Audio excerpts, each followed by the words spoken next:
کاروبار تو باقاعدہ نہیں ہے لیکن کسی کو رقم کی ضرورت ہوتی ہے، تو وہ اس طریقے کے معاملات مارکیٹ میں میرے سننے میں آئے کہ جناب ایک چیز خریدوائی، اور خریدوائی اس بہاف پہ کہ میں تم سے اتنے کی لے لوں گا۔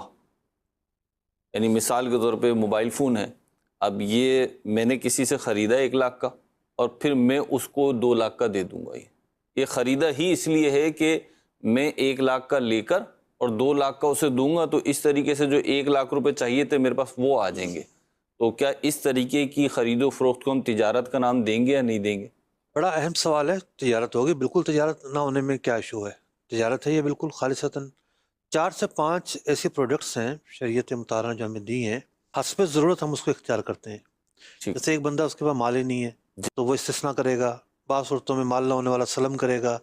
یہ جو آپ نے نام لیا ہے اس کا نام ہے مرابحہ، چیپٹرز پورے کتابوں میں موجود ہیں۔